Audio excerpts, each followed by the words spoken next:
ஹர நம பார்வதி பதையே.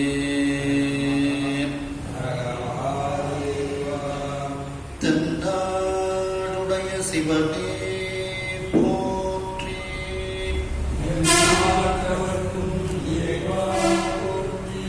கலை நிறை கணபதிக்கு சரணம் சரணம். திருச்செந்தூர் முருகனுக்கு அரோகரா.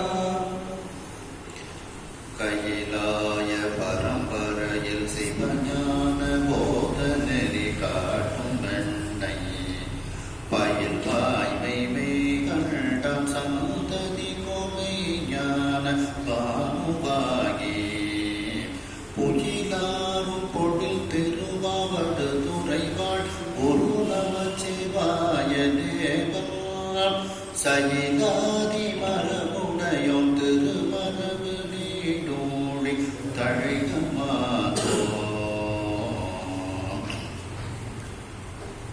திருவாவடுதுறை ஆதீன ஸ்ரீ ஸ்ரீ குருமகாசன்னிதானம் அவர்கள் கொண்டாடும் திருவடிகளையும், தருமபுர ஆதீனம் ஸ்ரீ ஸ்ரீ குருமகாசன்னிதானம் அவர்கள் கொண்டாடும் திருவடிகளையும், தருமபுர ஆதீன ஸ்ரீமத் மீனாட்சி சுந்தர தம்பிரான் சுவாமிகள் கொண்டாடும் திருவடிகளையும் வணங்கி,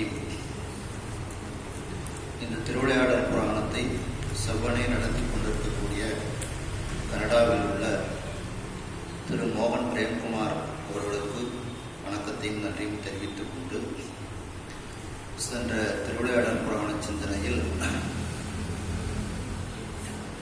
வீதிகளினுடைய சிறப்புகளை எல்லாம் பற்றி சிந்தித்தோம். அதில் நிறைவாக மனைகளும் குறைபடா அன்னம் என்பதை பற்றி சிந்தித்தோம். வீடுகளில் உணவானது குறைபடாமல் அவர்களும் உண்டு, வரக்கூடிய அனைவருக்கும் அந்த உணவை கொடுத்து மகிழ்ந்தார்கள். திருமணங்களிலெல்லாம் சோறு மணக்கும் என்பதை பற்றியும் சிந்தித்தோம்.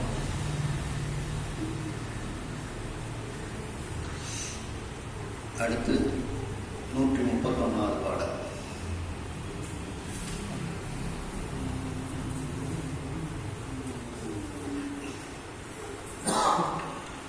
ஓடினார் எரி கலன்களும் அம்மனையுடன் வந்து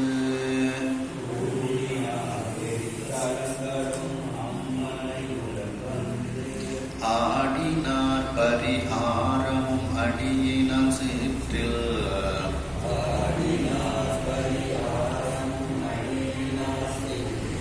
சாடினாரோடு வெகுண்டு கண் ததும்பு முத்து உரைப்ப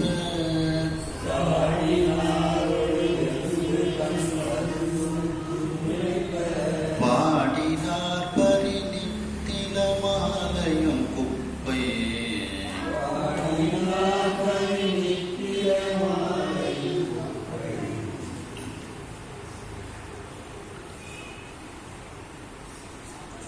அந்த வீதியில் இருக்கக்கூடிய அந்த பெண்கள் ஓடினார் எரி கலன்களும், கணவனோடு சிறு சிறு பிணக்குகள், அதன் காரணமாக அவர்கள் அணிந்திருந்த ஆபரணங்களை எல்லாம் கீழே வீசி விடுகின்றார்கள். ஓடினார் எரி கலன்களும். அம்மனையுடன் பந்து ஆடினார் பரியாரம். அம்மனை பந்து என்கின்ற விளையாட்டுகள்.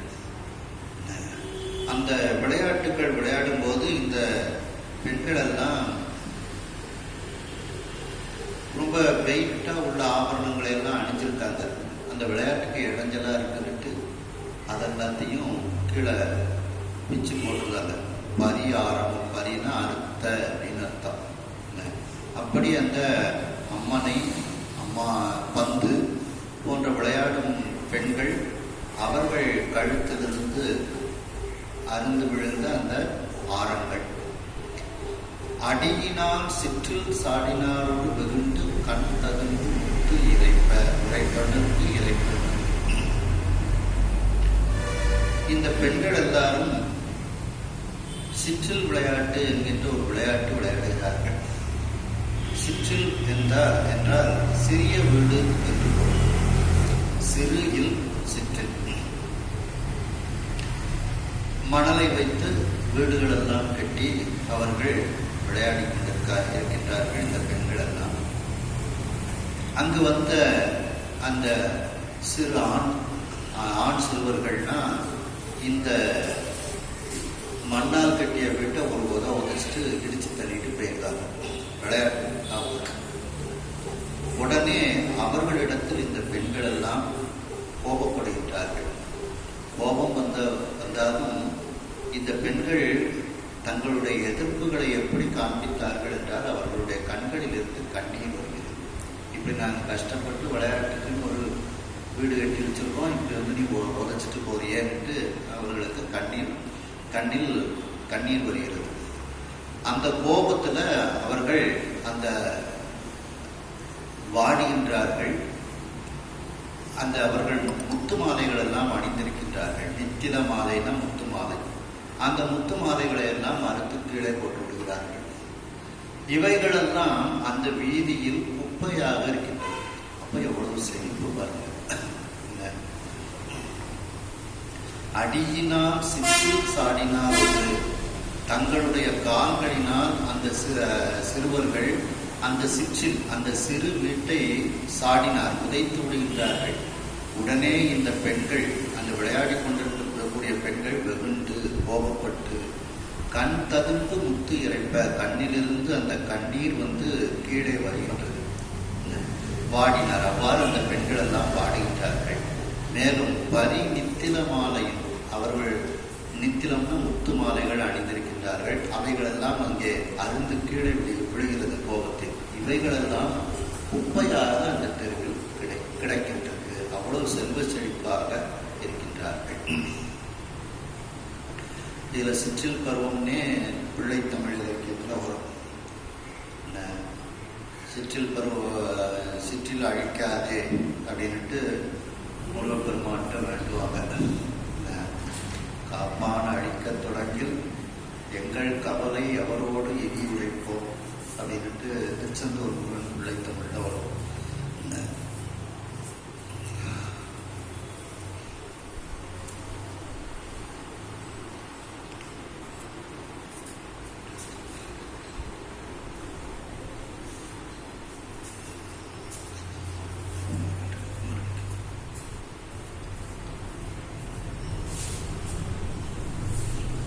அடுத்த பாடல்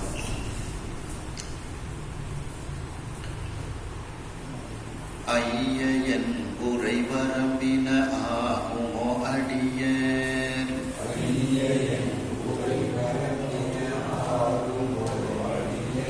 உய்ய மாமணி வரிவடை விலகு விற்று உழன்றோன்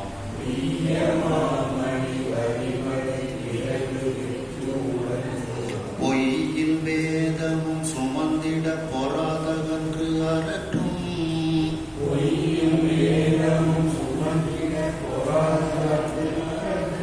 செய்ய தாழ்மலர் சுமந்திட தவம் செய்த தெருக்கள்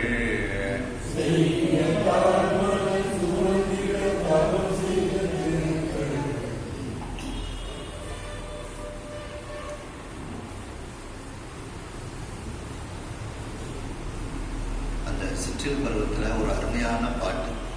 திருச்செந்தூர் பிள்ளை தமிழ்ல பொய்யா வளமை தரும் பெருமை, பொய்யா வளமை தரும் பொருணை, பொருணையாக சொல்ற பொய்யா வளமை தரும் பொருணை பெருமை பொருணை துறையில் நீராட்டி ஊட்டும் கலன்கள் வகை வகையே பூட்டி எடுத்து முறையூட்டி மெய்யால் அணைத்து மருகுதனில் விட்டார் அவர் தம்மை பெறாமல் உன்னை வெறுக்க வேறு கடனும் உண்டோ விரும்பி பரலை கொடித்தெடுத்து கையால் இழைத்த சிற்றிலையை நின் காலால் அழித்தல் கடன் அல்லக்காம் காப்பான் அழிக்கத் தொடங்கில் எங்கள் கவலை எவரோடு இனி உரைப்போம் ஐயா உனது வழியடிமை அடியேன் சிற்றில் அழியேது அலைமுத்து எறியும் திருச்செந்தூர் அரசை அடியேன் சிற்றில் அழியேது அப்படின்ட்டு காக்கக்கூடியவனே இந்த அழிக்க தொடங்கினா நாங்கள் எங்களுடைய கவலை யார்கிட்ட போய் உழைப்போம் நாங்கள் வழி வழியாக உனக்கு அடிமையாக இருக்கின்றோம், அந்த திருச்செந்தூர் முருகப்பெருமானுக்கு அடிமையாக இருக்கின்றோம்னு அந்த பாட்டு சொல்லுவாங்க சிற்றில் பருவத்தில். அதே மாதிரி இந்த மனைகளும் குறைபடா அன்னம்ங்கிறத பற்றி நம்ம சிந்திச்சோம். இந்த மாரியம்மன், காளியம்மன் இந்த இவங்களுக்கெல்லாம் பழைய சாதம் படைத்தல் அப்படிங்கிற ஒரு மரபு இருக்கு. கும்பாபிஷேகங்கள் எல்லாம் இந்த மாதிரி அம்பாள் கோயில்களில் பார்த்தீங்கன்னா முதல் நாள் இதுக்குன்னு ஒரு பானை, மண்பானையில் சாதத்தை படித்து வச்சுருவாங்க. அது சூடாகணுன்னா அதில் தண்ணீரை ஊற்றி வச்சுருவாங்க. மறுநாள் அந்த சாதத்தை எச்சில் போடாமல் அப்படியே வச்சுருவாங்க. மறுநாள் அந்த சாதத்தை ஓமத்தில் போடுவாங்க. அந்த பழைய அந்த மாரியம்மனுக்கும் காளியம்மனுக்கும் பெரிய நைவேத்தியமாக கொள்ளப்படுகிறது.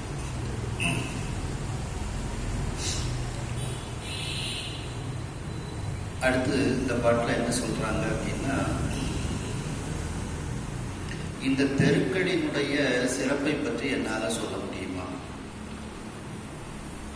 என்னுடைய வார்த்தைகளினால் அதை அந்த இறைவனுடைய அந்த இறைவன் மிதித்து தெருவில் நடந்திருக்கின்றார். சொக்கநாத பெருமான் அந்த மதுரையில் இருக்கக்கூடிய தெருக்களில் எல்லாம் நடந்திருக்கின்றார். அப்படி அந்த சொக்கநாத பெருமானினுடைய பாதங்கள் பட்ட தெருக்களினுடைய பெருமையை என்னுடைய அந்த உரையை கொண்டு அந்த பெருமையை அளந்து சொல்ல முடியுமா அப்படின்னு அளந்து சொல்ல முடியாது அப்படிங்கிறது சொல்றாங்க.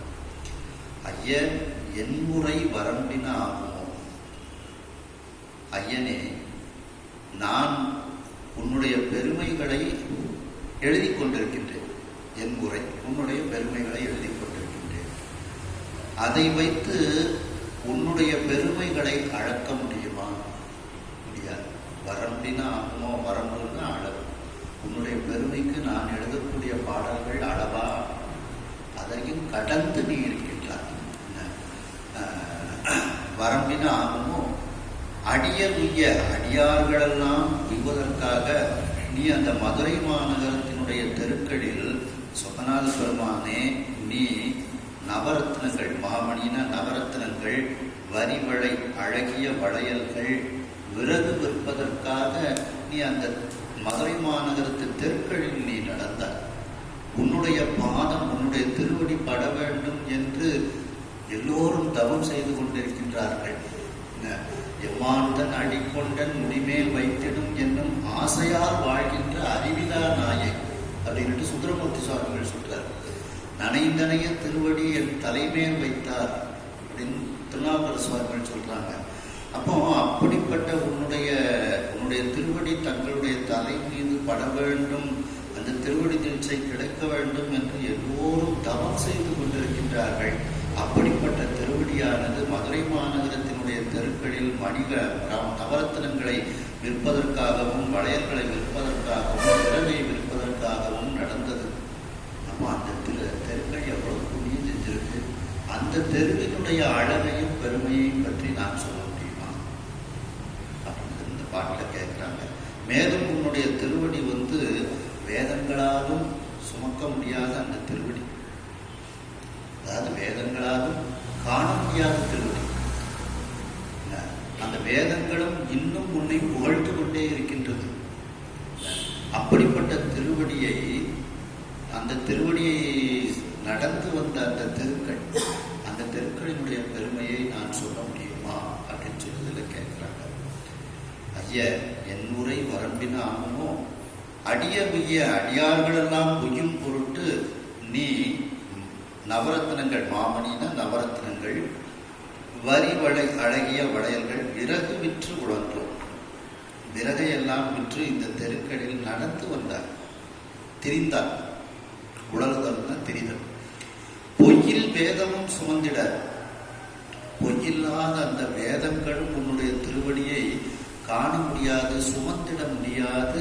அவைகள் ஐயா என ஓங்கி ஆழ்ந்து அகன்ற நுண்ணியனே அப்படின்னுட்டு அவைகளும் அந்த சுமத்திட பொறாது அகன்று இன்னமும் துதித்து கொண்டிருக்கின்றது அந்த வேதங்கள் உன்னை. அப்படி அரற்றும் செய்ய தாழ்மலர், சிவந்த அந்த தாழ்மலர் உன்னுடைய திருவடி மலராக இருக்கிறது, திருவடியே மலராக இருக்கிறது. அப்படி அந்த தாமரை போன்ற, பொதுவாக மலர்னு சொன்னால் தாமரை தான் குறிக்கும். உன்னுடைய அந்த தாமரை தாழ், அந்த தாமரை திருவடிகள், சிவந்த திருவடிகள் சுமந்திட, இந்த தெருக்கள் சுமந்திருக்கின்றது உன்னுடைய திருவடியை. அப்போ தவம் செய்த தெருக்கள், சுமந்திட தவம் செய்த தெருக்கள், தெருக்கள் எல்லாம் தவம் செய்ததுனால் உன்னுடைய திருவடி அங்கே பட்டது அப்படின்ட்டு அந்த தெருவினுடைய ஒரு பெருமைகளை என்னுடைய வார்த்தைகளினால் நான் சொல்ல முடியுமா அப்படின்னு கேள்வி கேட்கிறாங்க. அதாவது மேலோட்டமாக சில இதை பார்த்துட்டு போவோம், பின்னாக நம்ம விரிவாக சிந்திக்கலாம். வீரபாண்டியன் ஒரு அரசன். இப்போ சில இடத்துகளுக்கு உங்களுக்கு தெரிஞ்சிருக்கும், இருந்தாலும் மேலோட்டமாக நம்ம பார்க்கலாம். மதுரையில் வீரபாண்டியன் ஒரு அரசன் அரசாண்டு இருக்கிறாரு. அந்த அரசனுக்கு குழந்தை பாக்கியம் இல்லை. அப்போ வாரிசு வேணும்னுட்டு அவன் சொக்கநாத பெருமாட்ட வேண்டிட்டான். அவனுக்கு தவம் செய்து ஒரு குழந்தை கிடைக்கின்றான். அந்த மகனை சீரும் சிறப்புமாக வளர்த்து வருகின்றார். அந்த வீரபாண்டியன் வேட்டைக்கு செல்றாரு. அங்கு இந்த கொடிய மிருகங்கள்லாம் அவரை கொன்று. இதை கேள்விப்பட்ட உடனே இப்போ அந்த பையனுக்கு முடிசூட்ட வேண்டும். சரி, அந்த பையனுக்கு முடிசூட்டுவோம் அப்படின்னுட்டு மந்திரிகள்லாம் போய் அந்த ராஜாவுக்கு முடிசூட்டும் போது ஒரு தலை கிரீடம், அலங்காரத்தினுடைய அந்த மோதிரங்கள், ஆபரணங்கள்லாம் பாதுகாத்து வச்சிருப்பாங்க. அதையெல்லாம் போய் அந்த கஜானாவை திரட்டாங்க. இந்த வீரபாண்டியனுடைய மற்ற மனைவிகளினுடைய புதல்வர்கள்லாம் கஜானாவை திறந்து ஏற்கனவே அதெல்லாம் கொள்ளையடிச்சுட்டு, இப்போ அந்த கஜானாவில் அந்த இளவரசனுக்கு அரசனுக்குரிய அந்த கிரீடம், அந்த என்ன ஆபரணங்கள்லாம் ஒன்றும் இல்லை. எப்படி முடிசூட்டுவது? அந்த கிரீடம் தொலைகிறதே அவங்க ஒரு அமங்கலமாக நினைப்பார்கள். இப்போ கேள்வியும் கேட்க முடியாது. கொள்ளையடிச்சுட்டு போனவங்க பூரா அவருடைய பையங்க அப்படின்னு தெரிஞ்சு போச்சு. உடனே இதுக்கு சொக்கநாதர்கிட்டே நம்ம வழி கேட்போம் அப்படின்னு பையனையும் மந்திரிகள் கூப்பிட்டு போறாங்க. சொக்கநாதர் கோயிலுக்கு போறாங்க. அப்போ இதை சுவாமி தெரிஞ்சுக்கிறாரு. சுவாமியே ஒரு நவரத்னங்களை எல்லாம் வச்சுக்கிட்டு ஒரு வியாபாரி மாதிரி வரார். நவரத்னங்கள்லாம் வாங்குங்க அப்படின்னு வியாபாரியாக வரார். இவங்களை பார்த்துட்டு நீங்கள்லாம் எங்கே போகிறீங்க அப்படின்னு கேட்குறாரு. சில பேர் கேள்வி கேட்டால் நம்ம நம்மளை அறியாமலே பதில் சொல்லுவோம். சில பேர் கேள்வி கேட்டால் அப்படி தலையை திருப்பிகிட்டே இருக்குது. அப்போ கேள்வி கேட்டவங்களுக்கு பதில் சொல்கிறாங்க. ஏன்னா கேட்டது சுவாமி. அவர்களை அறியாமலேயே அந்த மந்திரிகள் பதில் சொல்கிறாங்க. இப்படி இளவரசருக்கு உள்ள அந்த கிரீடம்லாம் தொலைஞ்சு போச்சு. இதற்கு சொக்கநாத பெருமான்கிட்ட போய் ஒரு வேண்டுதல் வச்சுட்டு என்ன செய்யலாம் ஒரு ஆலோசனை நடத்ததை காட்டி கோயிலுக்கு போகணும் அப்படின்னு சொல்கிறாங்க. உடனே என்கிட்ட அழகழகான மணிகள்லாம் இருக்குது, வைரம் வைடூரியா எல்லாமே இருக்குது. இந்த இதை வச்சு நீங்கள் அரசனுக்கு ஒரு கிரீடம் செஞ்சு நீங்கள் பட்டாபிஷேகம் பண்ணுங்க அப்படின்னு சொல்லி அதையெல்லாம் ஒரு கருப்பு கம்பளத்தில் எடுத்து விரித்து காமிக்கிறார் சுவாமி. இது அபூர்வமான மணிகள். இது வளர்ந்த ஒரு அரசன் சிவபெருமானை நோக்கி தவம் செய்து அவனுடைய உடம்பையே நவரத்னங்களாக மாற்றியிருக்கின்றான். அந்த உடம்புல உள்ள மணிகள் இது. அது விரிவாக பின்னால் பார்ப்போம். வளர்கிற அரசனுடைய உடம்பில் உள்ள அந்த ஒவ்வொரு அங்கங்களும் இப்படி நவரத்னங்களாக மாறி இருக்கின்றது. இது விலை உயர்ந்த நவரத்னங்கள் என்று அதை கொடுக்குறாரு. கொடுத்தோடனே அவங்களும் வாங்கிட்டு சரி கொடுத்துட்டு மறந்துடுறார் சுவாமி. அப்போ சொக்கநாத பெருமான் அவங்களுக்கும் தெரிஞ்சிருது. அந்த நவரத்னங்களை எல்லாம் வச்சு கிரீடம் செஞ்சு இந்த பாண்டிய மன்னனுக்கு அபிடேக பாண்டியன்னு பேர் கொடுங்க அப்படின்னு சுவாமியை சொல்றார். அவருக்கு அபிடேக பாண்டியன், அபிஷேக பாண்டியன் பேர் கொடுத்துக்கிடுங்க அப்படின்னு சொன்ன உடனே அந்த அரசிடம் குமரனுக்கு இந்த நவரத்னங்களை எல்லாம் வச்சு கிரீடம் செஞ்சு அதை பட்டாபிஷேகம் பண்ணி அவருக்கு அபிடேக பாண்டியன் சுவாமியை கொடுத்துருக்காருங்க அந்த பேரையும் கொடுத்துட்டு போறாங்க. இதுதான் மாமணி விற்பதற்காக மதுரை தெருவில் சொக்கநாத பெருமான் வந்தது. அடுத்து பாருங்க, இப்ப வளையல் விற்கிறதுக்காக வேண்டி சொக்கநாத பெருமான் வரார்.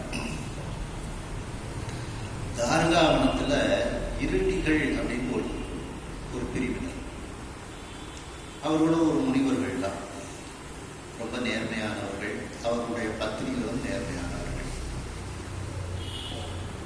அந்த இருடி பத்தினிகளினுடைய ஒரு பக்தியை வெளியில காமிக்கணும். சொக்கநாத பெருமாண்டி அவ்வளவு பக்தி கொண்டவங்க வெளியில காமிக்கணுங்கிறதுக்காக வேண்டி சுவாமி அவர்கள் முன்னிலையில் பிச்சாடன மூர்த்தியாக போறாங்க. சுவாமியை பார்த்த உடனே அவர்கள் எல்லோரும் அன்பு வயப்படுகின்றார்கள். அன்பு வயப்பட்டு அவர்கள் ஆடைகள் எல்லாம் நிகழ்ந்து கையில் இருக்கக்கூடிய வளையல்கள் எல்லாம் கலந்து அவர்கள் இருக்கின்றார்கள். இப்போ இந்த குளிக்க போன அந்த இருடிகள்லாம் வராங்க. சுவாமி மறைஞ்சிருந்தார். இப்படி ஒரு நிகழ்ச்சி நடந்திருக்கு. நம்முடைய அந்த மனைவிமார்கள்லாம் அந்த பிச்சாடனை மூர்த்தியை பார்த்து ஒரு காம மயக்கம் அவர்களுக்கு ஏற்பட்டிருக்கின்றது அப்படின்னு தெரிஞ்ச உடனே அந்த பெண்களுக்கெல்லாம் சாபம் கொடுக்குறாங்க. நீங்க மதுரை மாநகரத்துல எல்லாரும் செட்டி பெண்களாக போய் பிறக்க கிடவது அப்படின்ட்டு சாபம் கொடுத்துருக்காங்க. உடனே அந்த பெண்கள் எல்லாம் கணவன்கிட்ட எங்களுக்கு சாப விமோசனம் கொடுங்க அப்படின்னு சொல்றாங்க. அதே சொக்கநாத பெருமான் உங்க கையை தொடும்போது உங்களுக்கு சாப விமோசனம் கிடைக்கும் அப்படின்னு சொல்றாங்க. சரின்னு இந்த பெண்களும் அந்த சாபத்தின் காரணமாக இப்போ மதுரை மாநகரத்துல அந்த வணிகர்களாக அந்த அவர்கள் பிறக்கிறாங்க. இப்போ இவங்களுக்கு சாபம் மோட்சம் கொடுக்கணுமே, அதனால சொக்கநாத பெருமான் வளையல்கள்லாம் வாங்கிட்டு வர. அந்த வளையல்களை வாங்கிறதுக்காக வேண்டி இந்த பெண்கள்லாம் அந்த தெருவுக்கு வராங்க.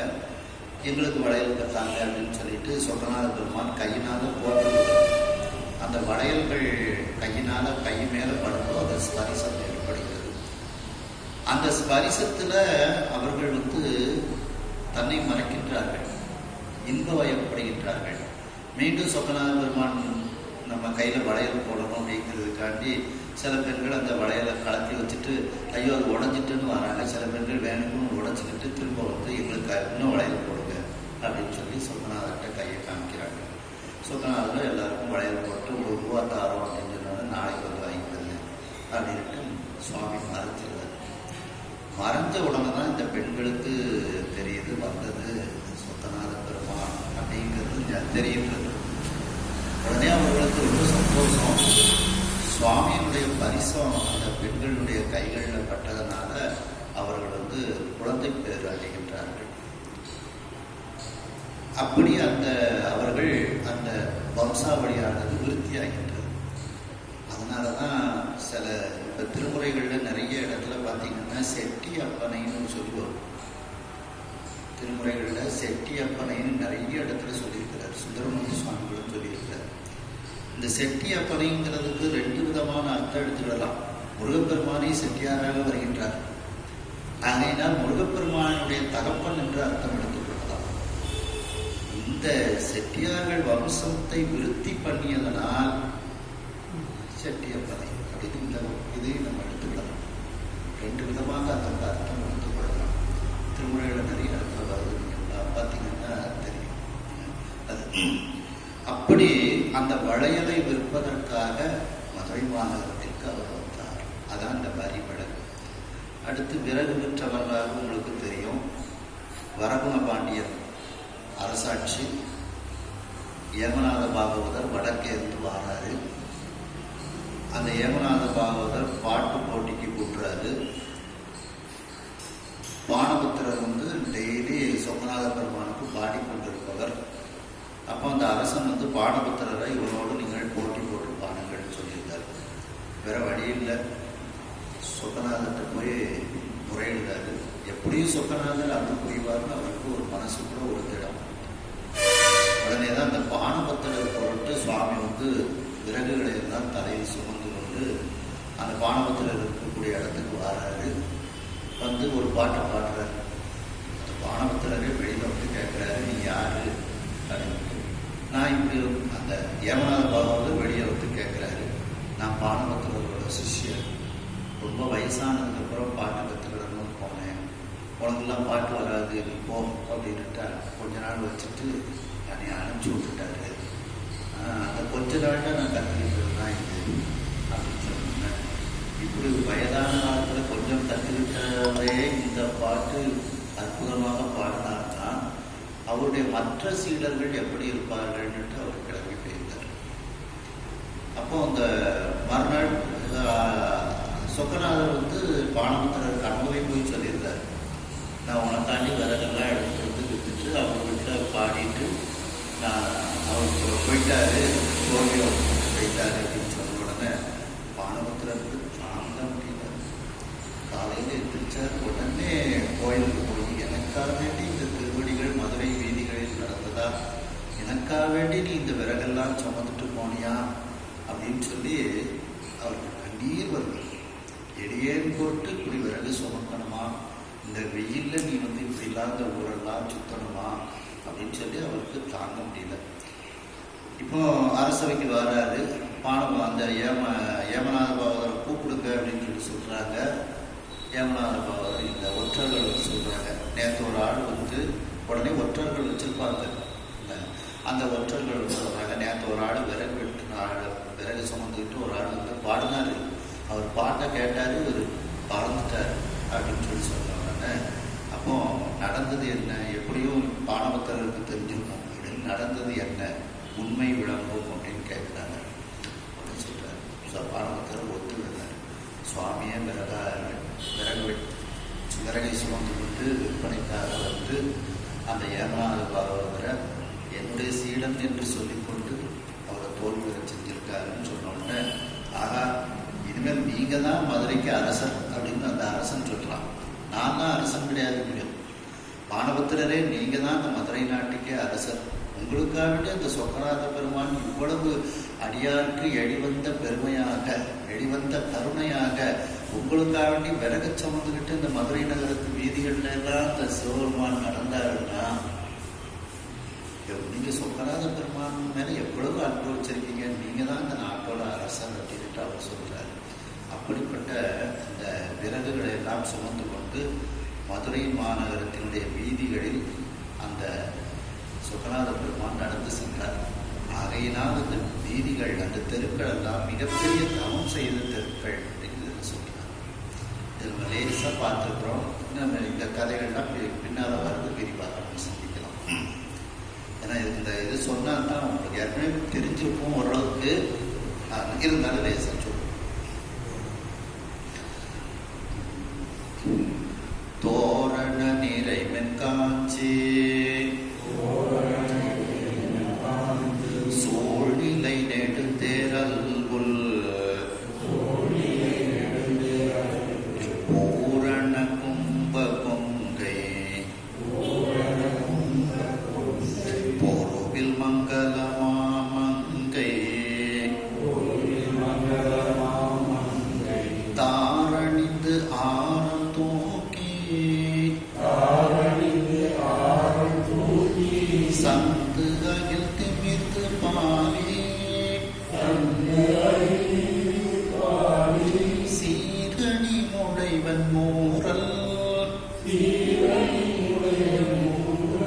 செய்து வீற்றிருக்கும் அன்போ.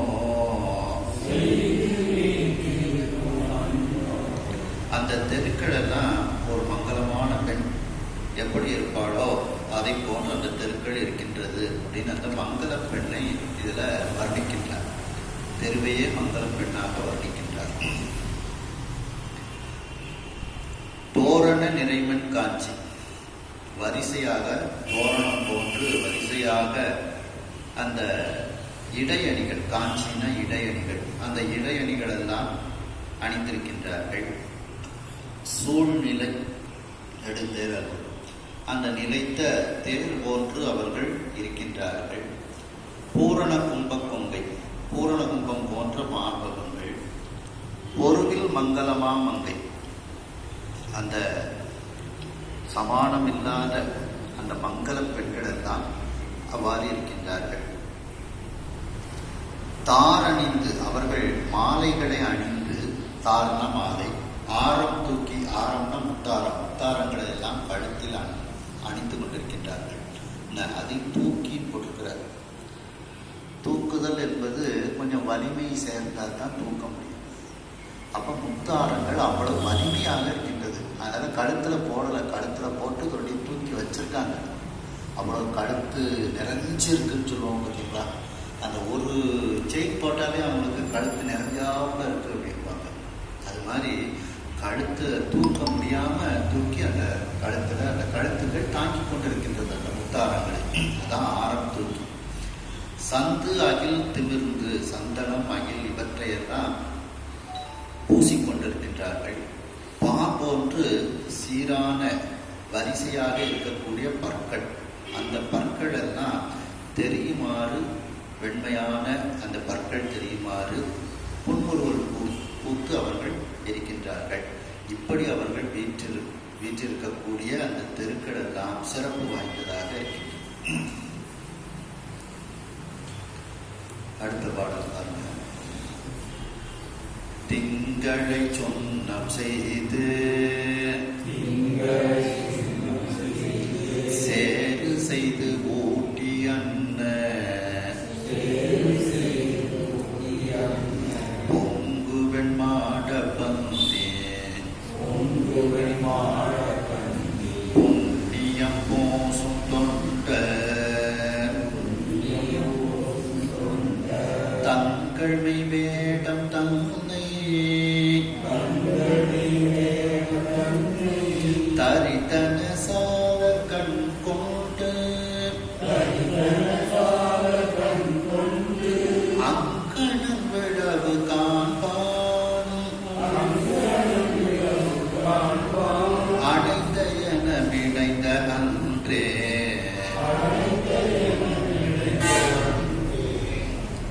திங்களை சுண்ணம் செய்து.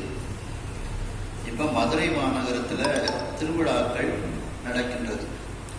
365 நாள் அந்த திருவிழாக்கள் தான். ஒவ்வொரு ரத வீதிக்கும் 4 ரத வீதிகளுக்கு ஒவ்வொரு பேர்.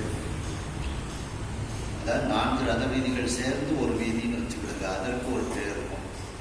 ஆவணி மூல வீதி, வாசி வீதி அப்படின்னுட்டு சித்திரை வீதி அப்படின்னு இருக்கும். அந்த சித்திரை திருவிழாவுனா அந்த சித்திரை வீதியில் தான் சுவாமி சுற்றி வருவார். 4 ரத வீதி. அப்படி நிறைய ரத வீதிகள் அங்கே இருக்கின்றன. ரத வீதினா 4 வீதிகள் சேர்ந்தது ஒரு சதுரம். அப்படி ஒரு சதுரத்துக்கு பேரு ஒரு மாசம் பேர். சித்திரை வீதிங்கிறது நீங்க ஒரு தெருன்னு எடுக்கக்கூடாது. 4 ரத வீதி சேர்ந்து ஒரு சித்திரை வீதி. அப்படி நிறைய ரத வீதிகள் இருக்கு. அந்த திருவிழாக்கள் வரும்போது அந்த ரத வீதியில தான் சுவாமி வருவார். அப்படி அப்போ அந்த ரத வீதிகள்ல சுவாமியினுடைய திருவிழாக்கள் நடைபெறுகின்றது. சுவாமி வீதி உலா வரார். அப்படி வீதி உலா வரும்போது அந்த தெருக்களில் எல்லாரும் அவங்கவுங்க வீடுகள் எல்லாம் நல்லா சுத்தம் செஞ்சு சுண்ணாம்பெல்லாம் அடிச்சு சுவாமியை வரவேற்கின்றார்கள். நம்ம பொங்கலுக்கு வெள்ளையடிப்போம் பார்த்தீங்கன்னா, அங்கே அவர்கள் சுவாமி திருவிழா ஆரம்பிப்பதற்கு முன்பு தங்கள் வீடுகளை வெள்ளையடித்து சுத்தம் செய்து வைத்திருக்கின்றார்கள். விருந்தினர்களும் வருவாங்க. சுத்தமாக வீடை வச்சிருந்தா விருந்தினர்களும் தங்கிக் கொள்வார்கள் அல்லவா. அப்போ இதிலிருந்து ஒரு மரபு தெரிகின்றது. மதுரையில் இருக்கக்கூடியவர்கள் சுவாமியினுடைய திருவிழாவை முதன்மையாக வைத்து வீடுகளில் வெள்ளையடிக்கின்றார்கள் தெரிவிக்கிறோம். பொங்கலுக்கு அப்படிங்கிறது பின்னால் வந்ததாக கூட நம்ம எடுத்துவிடலாம். மதுரையில் இப்படி ஒரு பദ്ധதியை சொல்றாங்க. அதுவும் எப்படி அவர்கள் வெள்ளையடித்தார்களாம். திங்கள் திங்களை கொடியா, சந்திரனை கொடியா ஆக்கிடலாமா? சந்திரனை சுண்ணாம்பு பொடி மாதிரி ஆக்கி, அந்த சுண்ணாம்பு பொடியை பேஸ்ட் மாதிரி ஆக்கி அதை வச்சு வெள்ளையடிச்சாங்க. அதை சொல்றாங்க. திங்களை சுண்ணம் செய்து சந்திரனை சுண்ணாம்பு போல பொடி பொடியாக ஆக்கி, சேறு செய்து தண்ணீரை ஊற்றி சேராக குழைத்து ஊட்டி எண்ணெய் உணவு போல அதை நிகழ்த்தியாக தயார் செய்கின்றார்கள். வெள்ளையடிக்கிறதுக்கு தயார் செய்கின்றார்கள். பொங்கு வெண் மாட பந்தி, பொலிவோடு இருக்கக்கூடிய வெண்மையான மாடங்களை உடைய அந்த பந்தி, அந்த வரிசையாக இருக்கக்கூடிய வீடுகள், அந்த மாடங்கள், அந்த வீடுகளில் இவ்வாறு அவர்கள் வெள்ளையடிக்கின்றார்கள். அந்த வெள்ளையடிச்ச உடனே அந்த வீடுகள்லாம் எப்படி இருக்கின்றது என்றால், உடம்பெல்லாம் திருநீர் பூசியது போல அந்த வீடுகள் எல்லாம் இருக்கின்றதா. புண்ணியம் பூசும் தொண்டர் தங்கள் மெய்வேடம் தன்னை தரித்தன அந்த மாடங்கள்.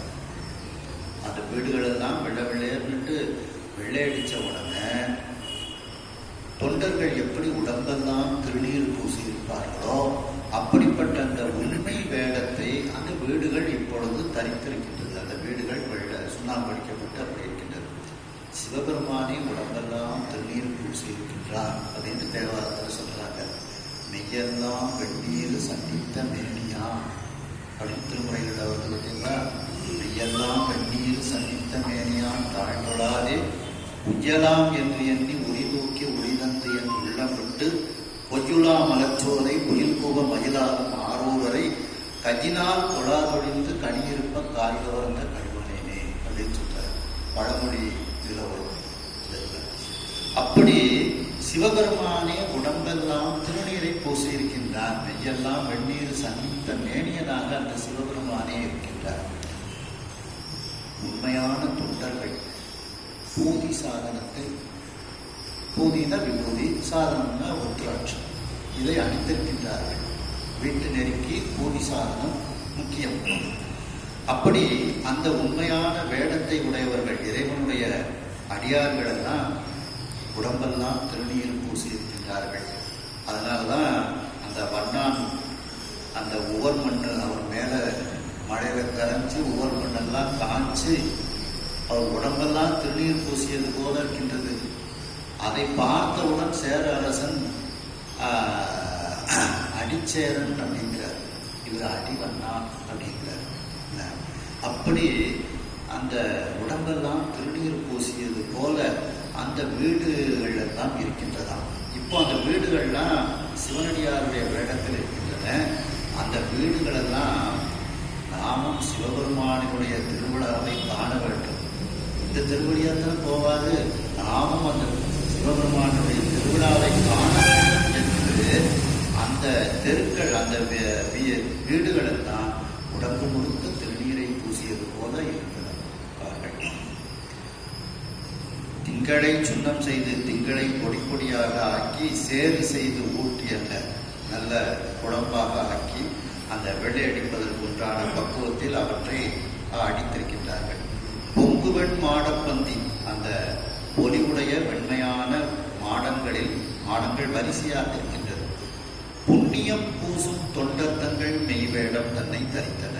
அந்த புண்ணியம்னாலே திருநீர் அப்படின்னு ஒரு இதுல கொடுக்குறாங்க. இதுக்கு சான்று எங்க போனோம்? பூசை இனியது நீரு புண்ணியமாவது நீரு அப்படின்ட்டு அங்க போகணும். பூசை இனியது நீரு புண்ணியமாவது நீரு பேச இனியது நீரு பெருந்தவத்தோர்களுக்கெல்லாம் ஆசை கெடுப்பது நீரு அந்தமதாவது நீரு தேசம் புகழ்வது நீரு திரு ஆலவாயார் திருநீர். அப்படி அந்த புண்ணியம், அந்த திருநீற்றை பூசக்கூடிய தொண்டர்கள் தங்கள் மெய் வேடம், அந்த உண்மையான வேடத்தை இந்த வீடுகள் எல்லாம் தங்களுக்கு கொடுத்து கொண்டன, தரித்தன. எதற்காக? சால கண் கொண்டு நன்றாக, சாலன நன்றாக கண் கொண்டு கண்களால் அங்கனன் விளவு காண்பான்.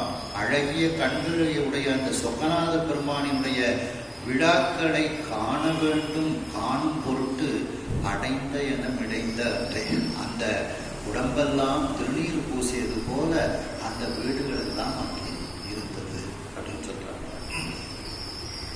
அப்போ மெய்வேடம், அந்த மெய்வேடம்ங்கிறதுக்கு நம்ம சிவஞானபோகத்தோட கடைசி சூத்திரம் தான்.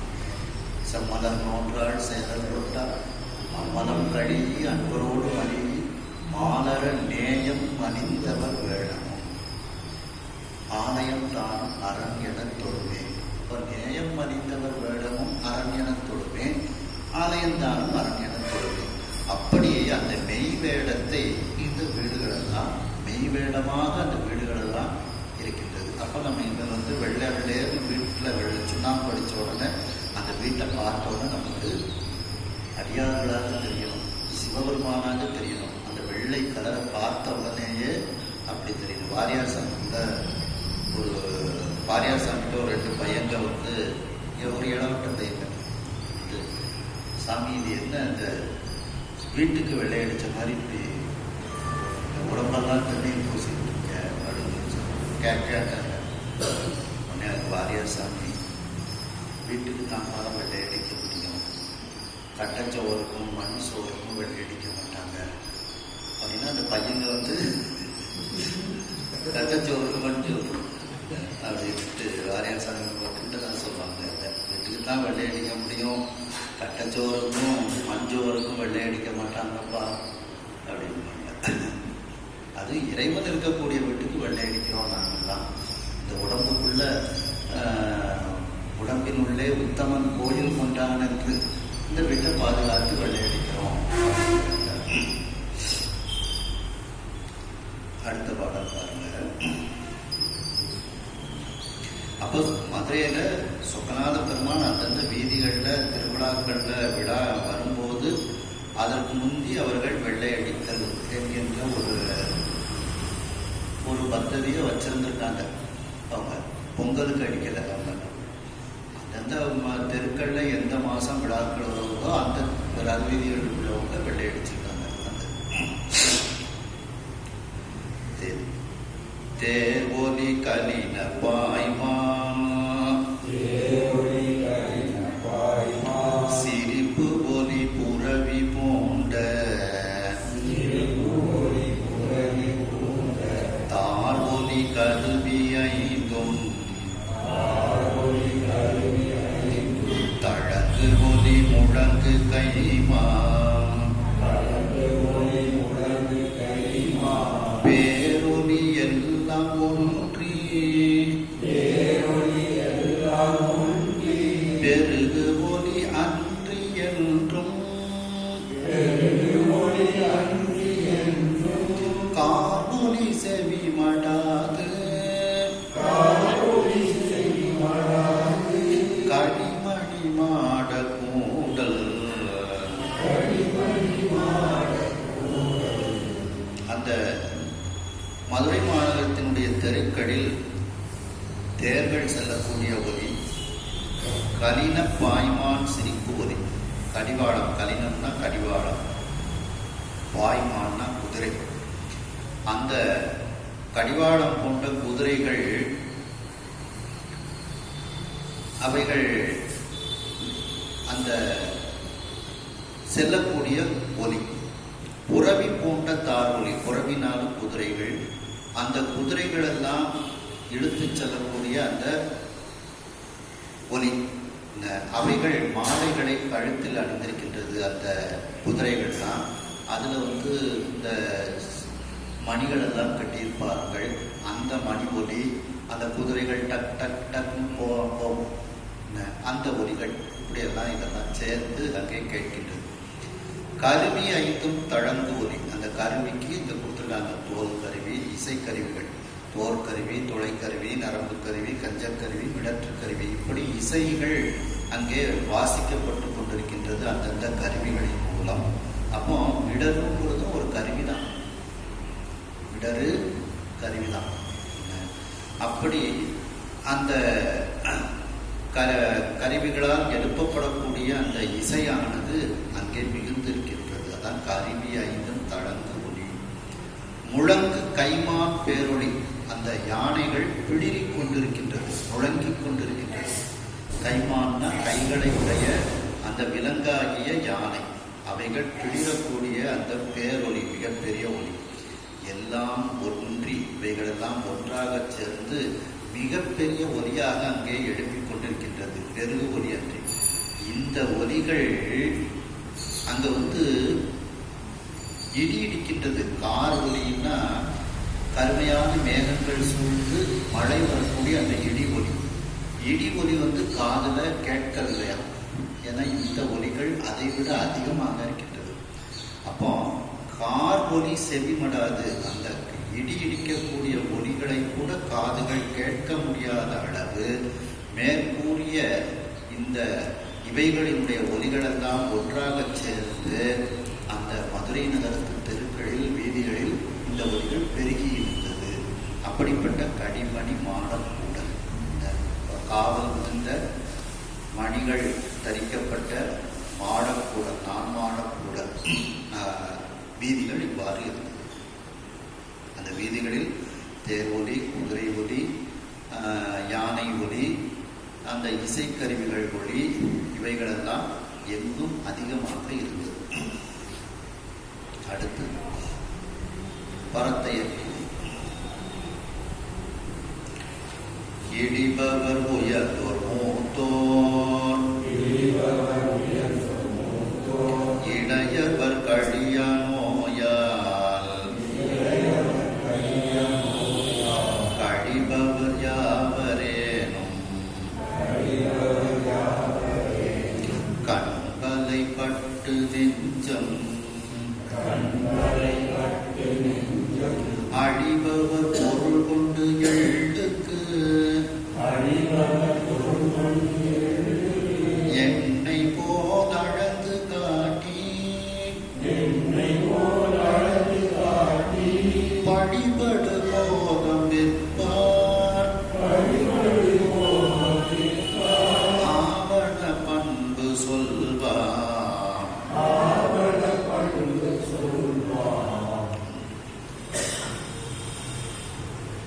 இவர்களை பொது மகளிர் என்பார்கள், வரைவின் மகளிர் என்பார்கள். இடிபவர், அதாவது இடிந்தவர்கள், உயர்ந்தவர்கள், தங்களை விட வயதில் மூத்தவர்கள், மிகவும் இளையவர்கள், கழியா நோயால் கழிபவர், தீர்க்க முடியாத நோய்களினால் பாதிக்கப்பட்டவர்கள்.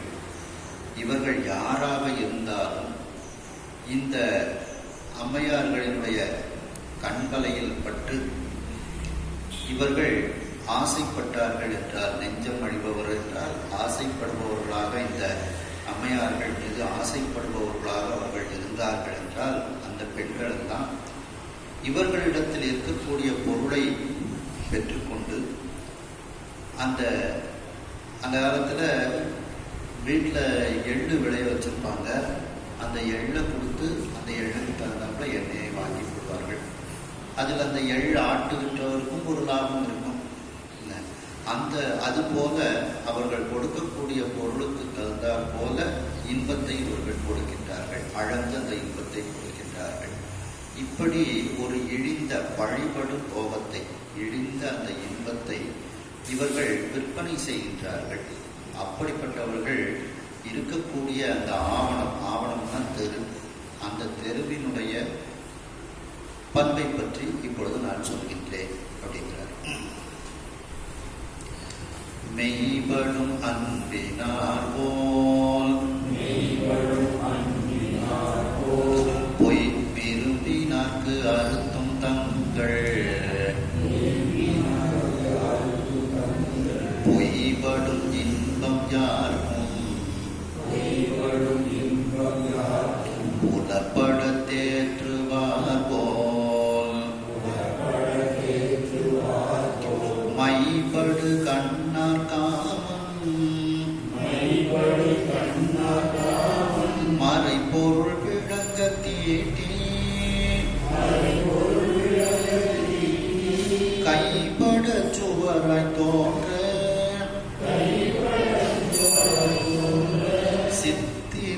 காணச் செய்வார். இந்த பெண்கள் எல்லாம் தன்னிடத்தில் வரக்கூடியவர்களுக்கு உண்மையான அன்புடையவர்கள் போல் நடிப்பார்கள். மெய்படும் அன்பினார் போல் உண்மையான அன்புடையவர்கள் போல நடிப்பார்கள். விரும்பினார்க்கு அறுத்தும் தங்கள் பொய்படும் இன்பம். அவர்களிடத்தில் இருக்கக்கூடிய பொய்யான இன்பம், அந்த பொய்யான இன்பத்தை உண்மையான இன்பம் போல அவர்களை விரும்பியவர்களுக்கு அவர்கள் அதை கொடுப்பார்கள். விரும்பினார்க்கு அறுத்தும் தங்கள் பொய்படும் இன்பம். யாருக்கும் புலப்பட தேற்றுவார்களோ அந்த இன்பத்தை அவர்கள் நன்கு தெரியுமாறு அவர்களுக்கு அந்த இன்பத்தை கொடுப்பார்கள். மை தீட்டிய கண்களை உடையவர்கள், மைபடு கண்ணா. காமன் மறைப்பொருள் விளங்க, அந்த மன்மதனுடைய நூல்களில் சொல்லப்பட்டவாறு போல் இந்த பெண்கள் எல்லாம் சுவரில் வரைந்த சித்திரங்களாக தங்களை அலங்காரம் செய்து கொண்டு இவர்கள் இருப்பார்கள். கைபட சுவராய் தோன்று சித்திரம் காண செய்வார். சுவரில் தீட்டிய சித்திரம் போல இவர்கள் அழகாக இருப்பார்கள், தங்களை அழகு செய்து கொள்வார்கள். அடுத்த பாடல். தெருவில் கால் மணிப்பும் ஆகம் பலகையாத்தள் முத்து ஆர அருவிக்கால் வரைமன் பொங்கை சோது கொட்டி ஆடி வென்றும் மருவி காமுகரை தங்கள் படிக்கண்மேல் மார்பம் தைப்ப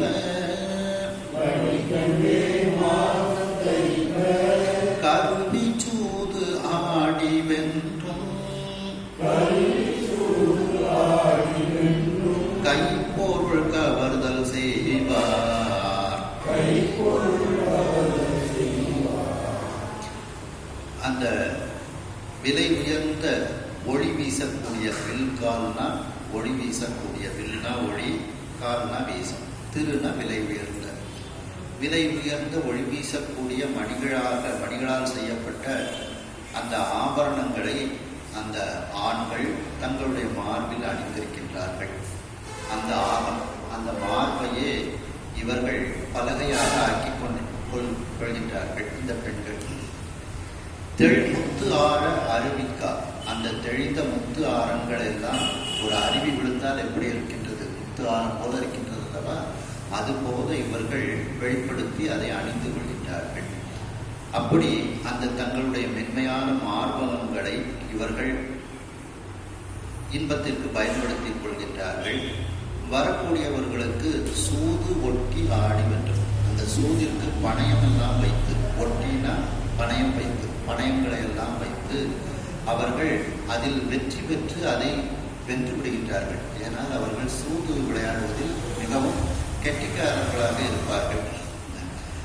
மேலும் மருவி காமுகரை தங்கள், அந்த வரக்கூடியவர்களோடு கலந்து தங்களுடைய அழகிய வேல் போன்ற கண்கள் அவர்களுடைய மார்பில் தைக்குமாறு மேலும் அவர்களோடு சூது ஆடி அவர்களை வென்று அவர்கள் கையில் இருக்கக்கூடிய அனைத்து பொருட்களையும் இவர்கள் பெற்றுக் கொள்கிறார்கள். அடுத்து. தன் பணி நீரில் தோய்த்த மல்லிகை தாமம் நாற்றி விண்படு மதியம் தீண்டும் வெண்ணிலா முற்றத்து இட்ட கண்படை அணிமேற்கொண்டு காமனும் காமுற்று எய்த பண்பத பாடி மைத்த ஆவியை பரிசில் கொள்வார். இந்த பெண்கள் தங்களுடைய வீட்டில் குளிர்ந்த பனிநீரில் தோய்த்தெடுக்கப்பட்ட மல்லிகை பூக்களால் தோரணங்களை எல்லாம் கட்டியிருக்கின்றார்கள். தாங்கள் அந்த இன்பத்தை அனுபவிக்கக்கூடிய அந்த இடத்தில் மல்லிகை தாமம் நாட்டி விண்படும் மதியம் தீண்டும் ஆகாயத்தை தொடக்கூடிய அளவிற்கு அந்த ஆகாயத்தில் இருக்கக்கூடிய சந்திரனை தொடக்கூடிய அளவிற்கு அங்கு வெண்ணிலா வந்து தங்கக்கூடிய அளவிற்கு அந்த வெண்ணிலா முற்றங்கள் இருக்கின்றது. அப்படி அந்த வெண்ணிலா முற்றத்தில் இவர்கள் ஒரு படுக்கையை வைத்திருக்கின்றார்கள். கண்படை அணைனா தூங்கக்கூடிய அந்த கட்டில். அந்த கண்படை அணை மேல் கொண்டு அந்த இடத்தை பார்த்தவுடன், அந்த பெண்களை பார்த்தவுடன் மன்மதனுக்கும் காமம் ஏற்படுகிறது. காமனும் காமுற்று எய்த அந்த வரக்கூடியவர்கள் முன்னிலையில் இவர்கள் இனிமையான பண்களை எல்லாம், அந்த இசையோடு கூடிய அந்த பண்களை எல்லாம் பாடி அங்கு வரக்கூடிய அந்த மைந்தர்களினுடைய அந்த ஆவியை அவர்கள் அப்படியே பரிசாக வாங்கிக் கொள்கின்றார்கள். அவர்கள் சேர்த்து வைத்திருக்கக்கூடிய அந்த பொருட்களை எல்லாம் பரிசாக பெற்றுக் கொள்கிறார்கள். ஒரு முன்பைவம் உலகில் சென்று சாந்தமும் உடலில் சிந்தும் அரும்பவிழ் மாலை தாதும் அடிநுகர்ந்து எச்சிலாகி பொறும்பரி காணி தூடாய் போய் அறமாதர் மெய்யும் இருங்குழல் காடும் சோழ் போய் இயல் மனம் விழுங்கும் மன்னோ. அந்த பெண்கள் எல்லாம் அவர்களுடைய மார்பகங்கள் தென்னம் குறும்பை போன்று இருக்கின்றது. அந்த மார்பகங்களில் அவர்கள் சந்தனத்தை பூசியிருக்கின்றார்கள். கூந்தலில் குழலில் சிந்தும் அரும்பு அவிழ் மாலை, கூந்தலில் அழகிய மாலைகளை எல்லாம் அணிந்திருக்கின்றார்கள், மலர்களை அணிந்திருக்கின்றார்கள். அந்த சந்தனமும், அவர்கள் பூசிய சந்தனமும், அந்த பூக்களில் உள்ள மகரந்தங்கள் அவைகளும் அங்கே கீழே விழுந்து கிடக்கின்றது. அதையெல்லாம் வாசனை மிகுந்த பொருட்கள் என்று அங்கு இருக்கக்கூடிய அழின வண்டுகள் அவற்றையெல்லாம் நுகர்ந்து எச்சிலாக்குகின்றது. அதாவது சந்தன பொடிகளையும் அந்த மாலைத்தாதுன்னா பூக்களில் உள்ள மகரந்தங்களை எல்லாம் வண்டுகள் நுகர்ந்து ஆக்குகின்றது. அதையெல்லாம் தெருவில் போய் இப்பொழுது கிடக்கின்றது. அந்த சந்தன துகள்கள், அந்த மகரந்தங்கள் தெருவில் கிடக்கின்றது. அந்த தெருவில் குதிரைகள் செல்கின்றன. அந்த குதிரைகளினுடைய கால்களில் இவைகள் மிதிபடுகின்றது. பொறும் பரிக்காரின் தூளாய், அந்த வலிமை வாய்ந்த குதிரைகளின் காலில் இவைகள் எல்லாம் பட்டு இன்னும் பொடி பொடியாக இவைகள் ஆகின்றது. தூள் போல ஆகின்றது. மிகவும் பொடியாக இவைகள் ஆகின்றது. அந்த தூள்கள் எல்லாம் இப்பொழுது அப்படியே மேலே பறந்து செல்கின்றது. எங்கே செல்கின்றது என்றால் தேவலோகத்திற்கே அவைகள் எல்லாம் செல்கின்றது. அறமாதர்னா தேவமாதர்கள். அந்த தேவமாதர்கள், தேவலோகத்து பெண்கள் இருக்கக்கூடிய அந்த தேவலோகம் வரைக்கும் இந்த சந்தன பொடியும் இந்த மகரந்த பொடியும் தாதுக்களினுடைய பொடியும் இப்பொழுது அங்கே சென்று பரவுகின்றது. அந்த தேவலோகத்து பெண்கள் மேலே அவைகள் படுகின்றது. அறமாதர் மெய்யும், அந்த தேவமாதர்களினுடைய உடம்பிலும் இரும் குழல் காடும் சூழ்போய், அவர்களுடைய அந்த கரிய கூந்தல் காடு போன்று இருக்கின்றது. அந்த கூந்தலிலும் சென்று இந்த பொடிகளெல்லாம் தூசியாக போய் படிகின்றது. படித்ததனால் அங்கே இந்த சந்தன மனமும் இந்த பூக்களினுடைய மகரந்தங்களினுடைய மனமும் அங்கே வீசுகின்றது. அந்த தேவலோகத்து மனம் இருக்கின்ற இடம் தெரியாமல் போய்விடுகிறது. அந்த தேவலோகத்திற்கு இருக்கக்கூடிய அந்த இயல்பான மனம் இப்பொழுது இல்லாமல் போய்விடுகிறது. இங்கிருந்து சென்ற அந்த மனமானது அங்கே போய் அது ஆக்கிரமித்துக் கொள்கிறது. இயல் மனம் விழுந்து மனம், அந்த தேவலோகத்தில் இருக்கக்கூடிய இயல்பான மனத்தை இந்த பூமியிலிருந்து சென்ற வாசனையானது விழுங்கி விடுகின்றது. அடுத்த பாடம். ஆலவாய் உடையான் என்றும் அங்கைய கண்ணி என்றும் சோலை வாழ் புகிலின் நல்லார் சொல்லி ஆங்கு ஒருங்கு சொல்லும் பாலவான் கிளிகள் போவை பல்முறை குறவன் போதும் நூலவாய் சந்தை கூட்டி நுவல்மறை சிறாரை ஒத்த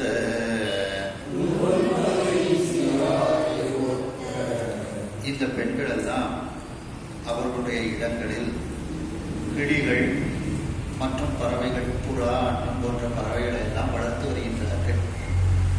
அந்த இவர்கள் இணைந்த பெண்களாக இருந்தாலும்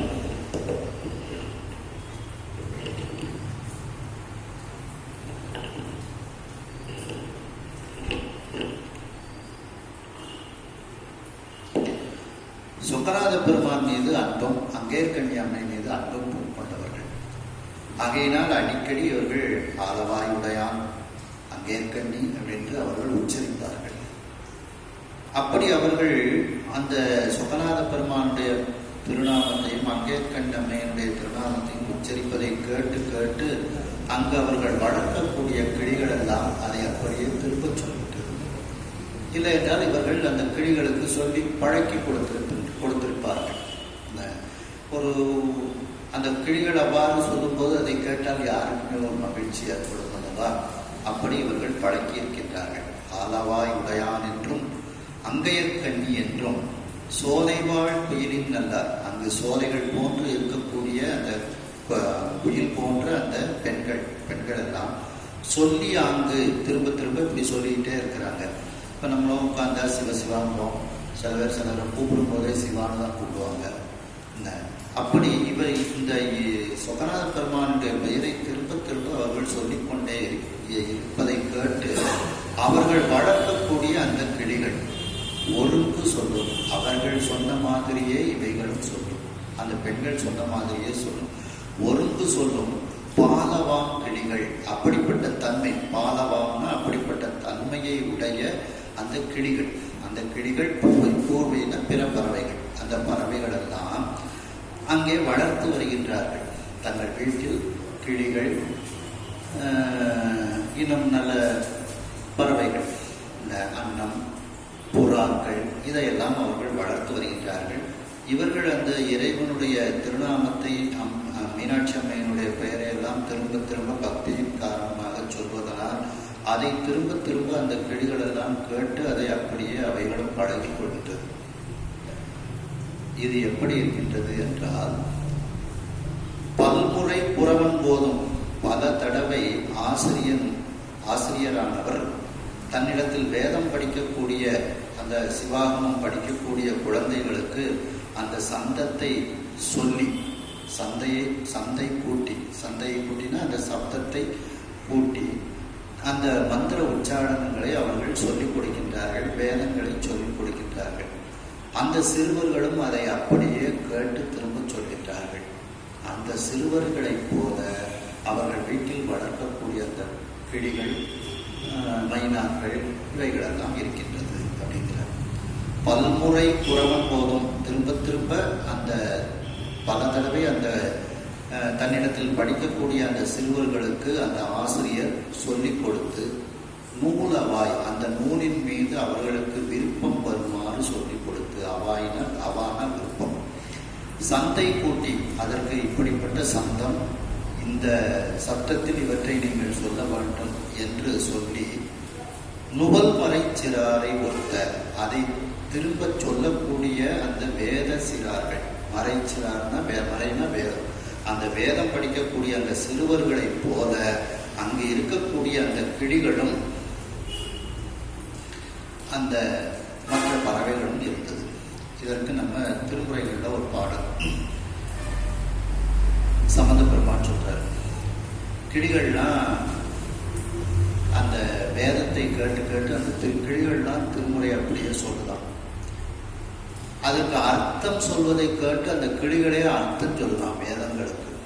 இந்த ஏரிசையும் வடவாரின் கீழிருந்தற்கு ஈரிருவருக்கு இறங்கி நின்று நேரிய நான் மறைப்பொருளை உரைத்து ஒளிசே நெறியழித்தோன் என்ற கோயில் வாரிசையும் பண்டிதர்கள் பன்னாடு பயின்றோதும் ஓசை கேட்டு வேரிமதி பொழிற்கிள்ளை வேதங்கள் பொருள் சொல்லும் விழுதையாமே. திருவிழிவிழலையில அந்த வேதங்களை சொல்லிக் கொடுக்கின்றார்கள். வேதங்களுக்குள்ள பொருட்களையும் அதனுடைய அர்த்தங்களையும் சொல்லிக் கொடுக்கின்றார்கள். அங்கு இருக்கக்கூடிய கிளிகள் எல்லாம் இதை கேட்டு அந்த வேதங்களுக்கே அந்த கிளிகள் பொருளை சொல்லுகின்றதாம். அப்படிப்பட்ட பொழிற்கிள்ளை கிள்ளை வேதங்கள் பொருள் சொல்லும் விழதையாமே.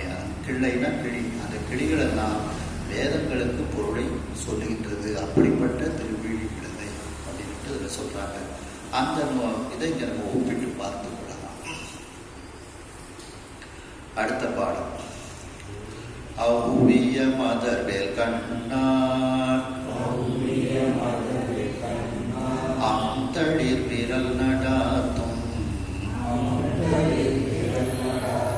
திவ்விய நரம்பும் செவ்வாய் தித்திக்கும் ஜடாரும் தம்மில் கௌவிய நீர ஆகி காளையர் செவிக்கால் ஓடி வெவ்விய காம பைங்கோள் விளைதர வளர்க்கும் அன்றே.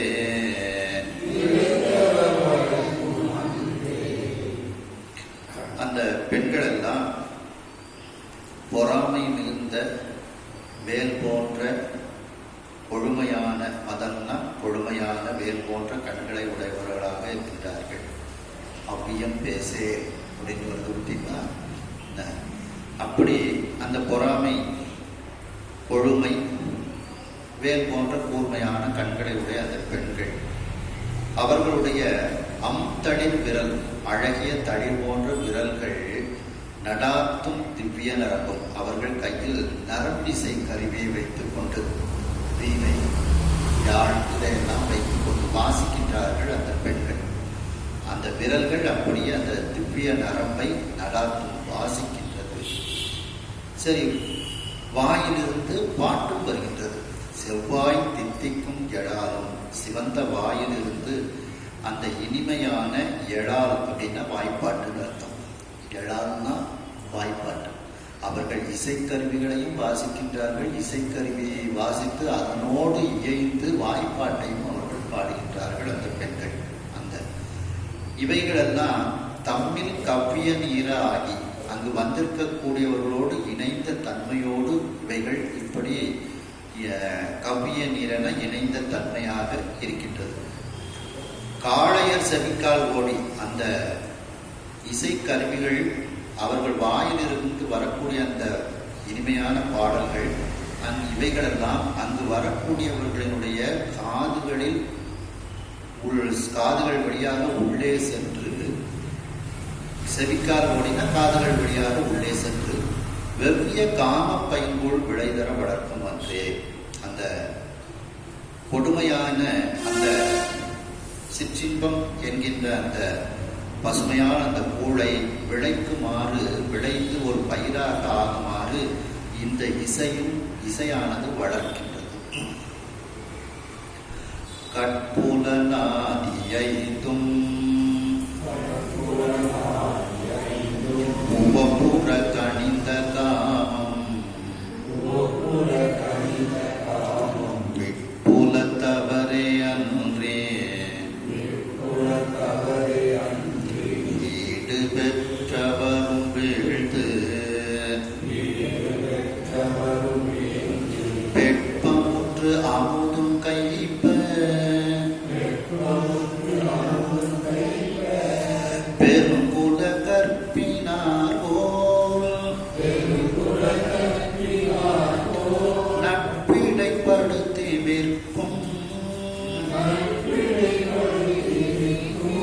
நல்லவர் இருக்கைதா.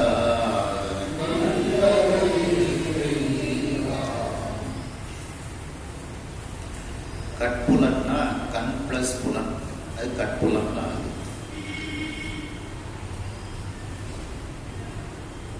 அதாவது கண் முதலாகிய 5 புலன்கள்,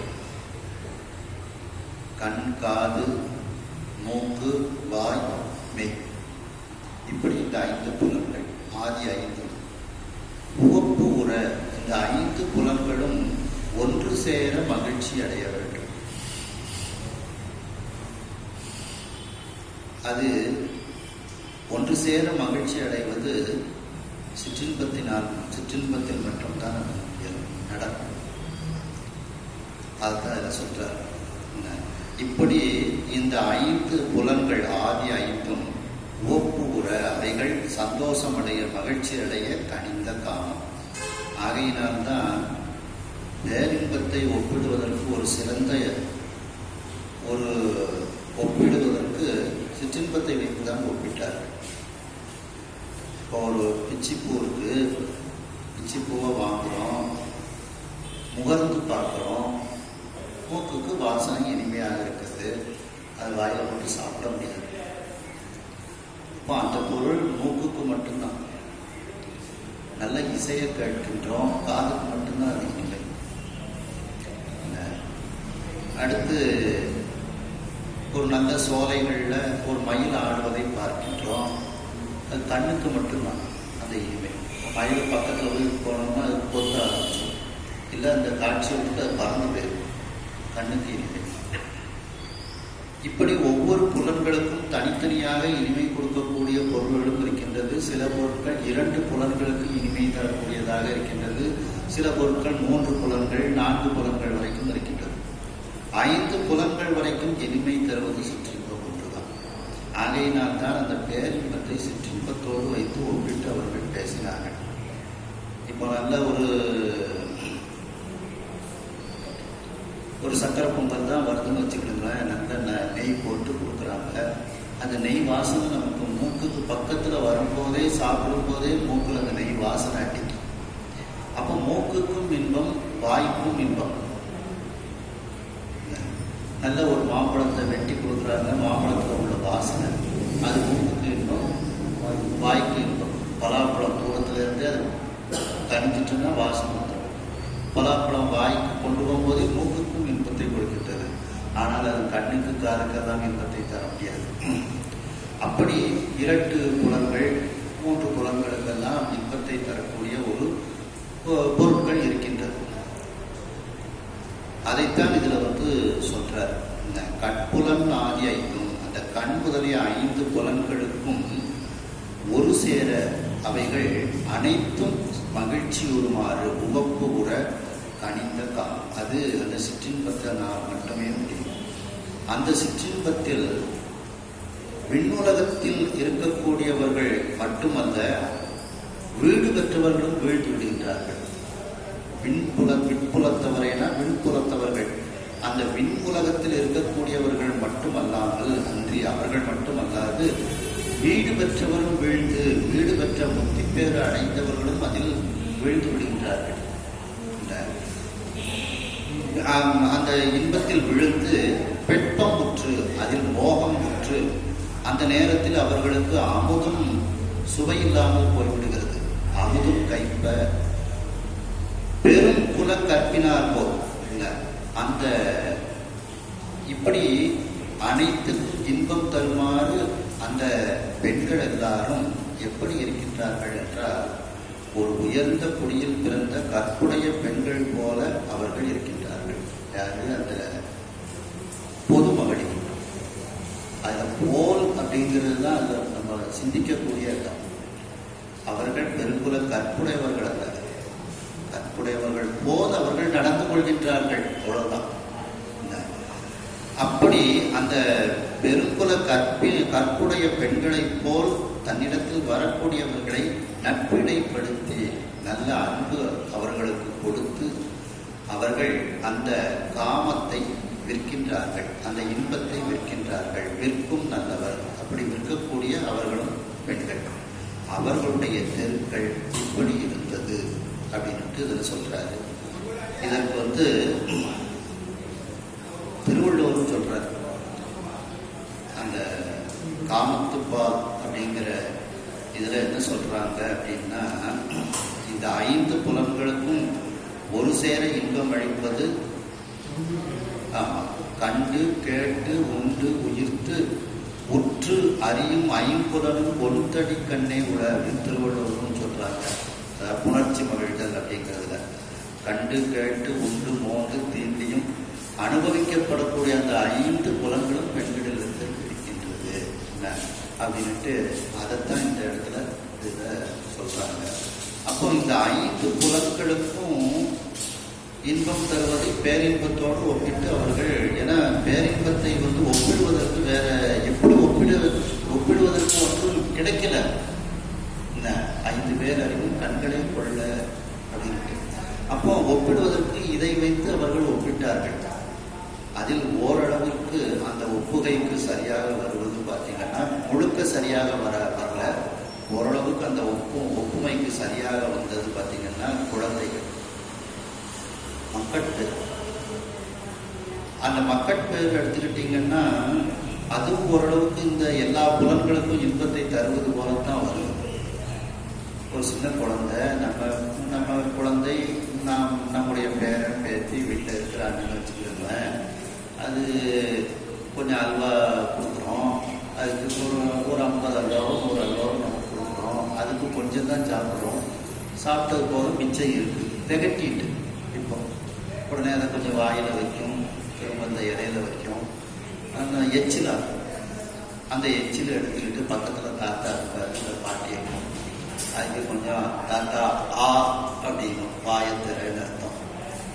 நீங்கள் அந்த தாத்தா ஆ அப்படின்னு சொன்னால் நீங்கள் புரிஞ்சுக்கிடுவீங்க, வாயத்திறக்க சொல்லுது. அந்த தாத்தா ஆன்னு சொல்கிற வார்த்தை எல்லா இசையும் அதில் தோன்றுது. தேவார இசை, சங்கீத இசை, குழல் இசை, யாழ் இசை எல்லாம் அதில் தோன்றுது. குழலினிது யாழினிது என்பர் தம்மக்கள் மழலை சொல் கேளாதவர் அப்படின்னு சொல்றார். அப்போ அந்த இடத்துல அந்த தாத்தா அதுக்கு சொல்றது நமக்கு புரியும். அந்த வார்த்தையை கேட்ட உடனே நமக்கு காதுக்கு இன்பம் கிடைக்கின்றது. அந்த பேர பேத்திகளை பார்க்கும்போது கண்ணுக்கு இன்பம் கிடைக்கின்றது. அது கொஞ்சம் ஒவ்வொரு அந்த அல்வாவை எடுத்து இப்படி நம்ம வாயில கொண்டு கொடுக்கும்போது வாய்க்கு இன்பம் கிடைக்கின்றது. அது நம்முடைய மெய்யை தொடும்போது நம்முடைய உடம்பிற்கு இன்பம் கிடைக்கின்றது. அது பக்கத்தில் நம்ம மூக்கோட மூக்கு உரசும் போது நம்ம மூக்குக்கு ஒரு இன்பம் கிடைக்கின்றது. இப்படி ஓரளவுக்கு. ஆனால் அதில் அன்பு பாசம் இருந்தது. அந்த மெய் தொடுவதில் அன்பு பாசம் இருந்தது. ஆகையினால்தான் நம்முடைய பேரின்பத்திற்கு உருவமாகிய அந்த இறைவியெல்லாம் குழந்தையாக பாவித்து எடுத்தது பிள்ளைத்தமிழ் இலக்கியங்கள். எல்லா புலன்களுக்கும் இன்பம் தருகின்றது அல்லவா? ஆகையினால் அந்த நம்முடைய முருகப்பெருமானை, விநாயகர் பெருமானை, மீனாட்சி அம்மையை, இவர்களெல்லாம் சிறு குழந்தைகளாக பாவித்து எடுத்த இலக்கியங்கள் தான் பிள்ளைத்தமிழ் இலக்கியங்கள். அந்த பிள்ளைத்தமிழ் இலக்கியங்கள்லாம் நீங்கள் படிச்சுட்டு ஒரு 2-3 பிள்ளைத்தமிழ் இலக்கியம் படிச்சுட்டு நீங்கள் பேரம்பேத்திகளோடு விளையாடணும். அது விளையாட்டும், இந்த பிள்ளைத்தமிழில் உள்ள விளையாட்டும் பார்த்தீங்கன்னா ரசிக்கலாம்.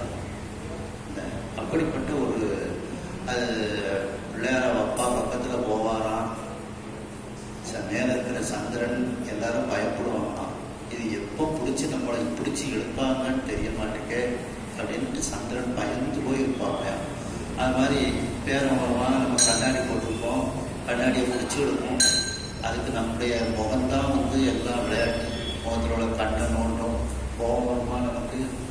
நம்ம கொஞ்சம் நேரம் அந்த கையை எடுத்து விடுவோமே தவிர அதை அடிக்க மாட்டோம்.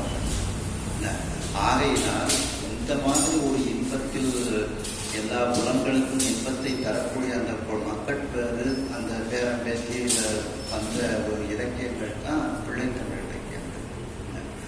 அதிலும் பாருங்கள், அந்த பிள்ளைக்கு கல்யாணம் முடிஞ்சு அது வரைக்கும்லாம் அவங்க கொண்டு போல.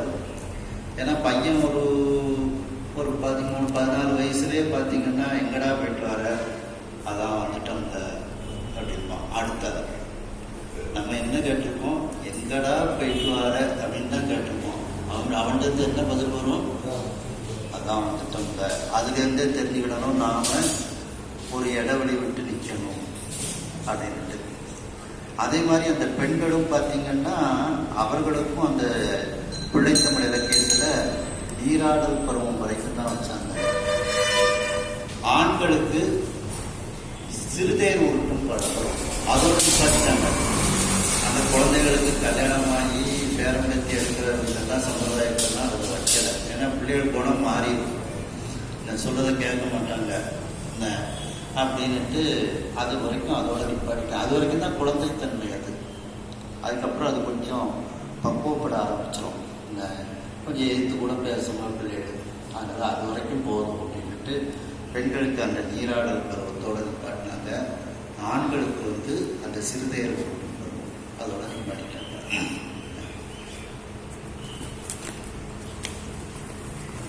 அடுத்த பாடம் பாருங்க. இப்போ இதுவரைக்கும் அந்த பொதுமகளிர் அவர்களுடைய வீதிகளை பற்றி சிந்தித்தோம். அடுத்து வேளாளர் வீதி. வழுக்கருவாய்மை மாண்பும்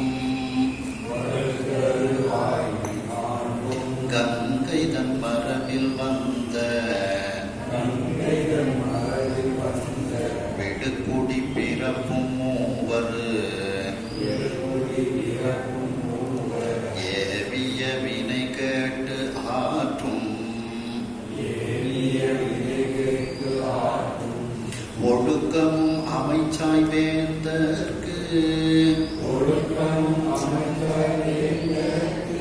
உறுதி சூழ்வினையும் குன்றா எடுக்கரும் மேழி செல்வர் வடமருகு இயம்பல் ஒன்றா.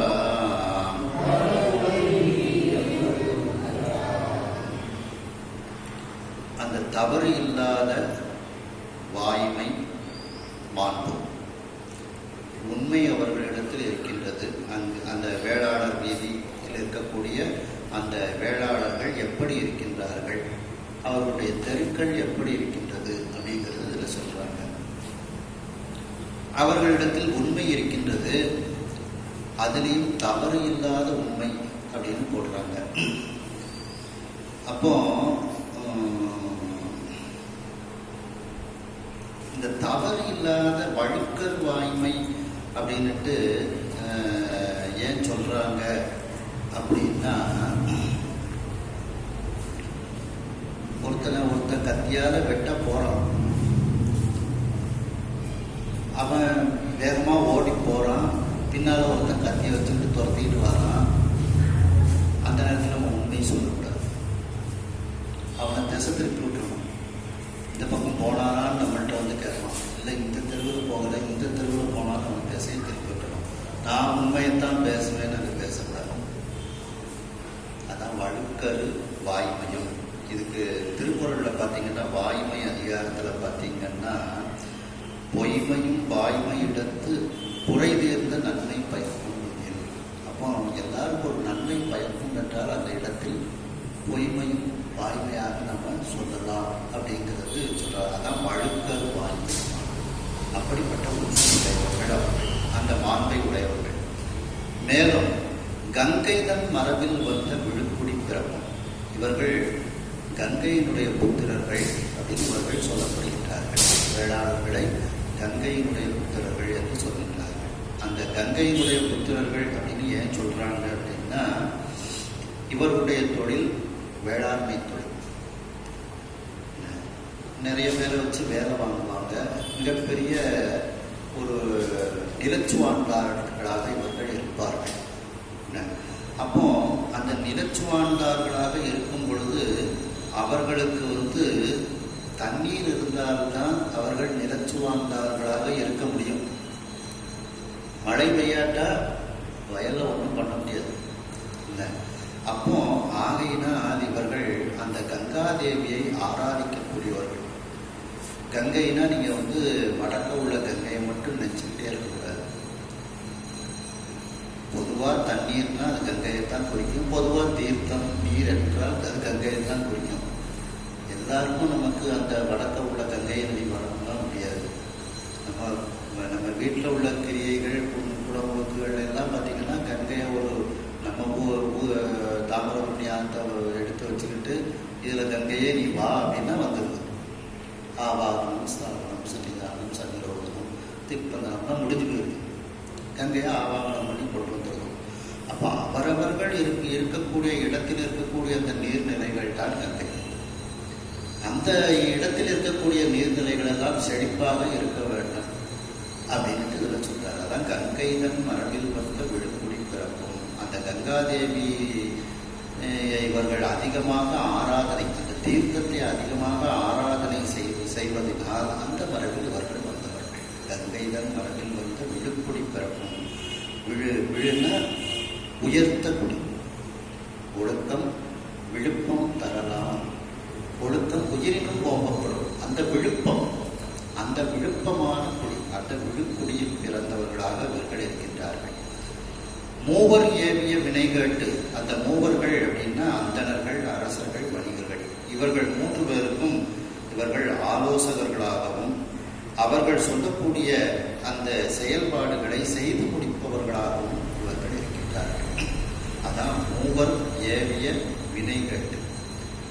ஆற்றும் ஒழுக்கமும், அதை செய்து முடிக்கக்கூடிய ஒரு ஒழுக்கத்தை உடையவர்களாக இருக்கின்றார்கள். அது என்ன ஒழுக்கமும் சொல்றாங்க அப்படின்னா, இதை உங்கள்கிட்ட இந்த பொறுப்பை ஒப்படைச்சா கரெக்டாக செஞ்சு முடிப்பாங்க அப்படிங்கிற ஒரு பெயரை அவர்கள் வாங்கியிருந்தார்கள். ஆகையினால் அது ஒழுக்கம் அப்படின்ட்டு. அப்படி அந்த மூவர்களும் சொல்லிய அந்த வேலைகளை எல்லாம் கேட்டு அதை தக்கவாறு ஆற்றக்கூடிய ஒழுக்கத்தை உடையவர்கள். ஆற்றும் ஒழுக்கம். அமைச்சாய் வேந்தற்கு உறுதி சூழ் வினையும். அவர்கள் மேலும் அரசனுக்கு அமைச்சர்களாக இருக்கின்றார்கள். எப்படிப்பட்ட அமைச்சர்களாக இருக்கின்றார்கள்? அரசனே ஒரு தவறான கருத்தை சொன்னால் அதை இது தவறான கருத்து, இது நேர்மையானது, இப்படித்தான் என்று அந்த அரசனையே எதிர்த்து தங்களுடைய கருத்துக்களை பதிவு செய்யக்கூடிய ஒரு வலிமை வாய்ந்தவர்களாக அவர்கள் இருக்கின்றார்கள். இதுதான் நன்மையை தரும் என்று சொல்லக்கூடியவர்களாக, துணித்து சொல்லக்கூடியவர்களாக அவர்கள் இருக்கின்றார்கள். அதான் உறுதி சூழ். உறுதினா நன்மை. வேந்தருக்கு நன்மை சூழக்கூடிய வினைகளை எடுத்து சொல்பவர்களாக அவர்கள் இருக்கின்றார்கள்.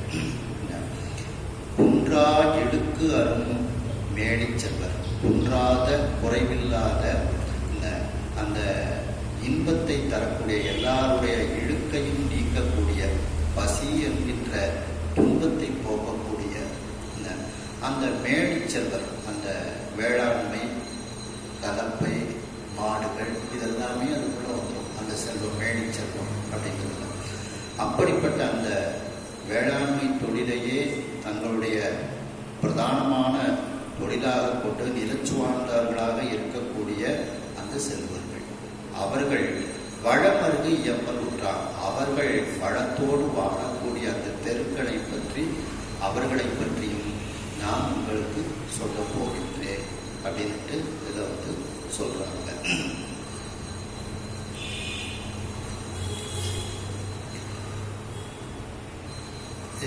இன்றைய தினம் இந்த அளவில் நிறைவு செய்து அடுத்த தொகுப்பில் இதை தொடரும். கையிலாய பரம்பரையில் சிவஞான போத நெறி காட்டும் வெண்ணை பயில் வாய்மை கண்டான் சந்ததி கொடி ஞான பானுமாகி புஜிலாரும் பொழில் திருவாவடுதுறைவாள் குரு நமச்சிவாய தேவன் சயிலாதி மரபுடையோ திருமரபு நீடோழி தழைக மாதோ. ஹர நம பார்வதி பதையே. வெற்றிவேல் முருகனுக்கு.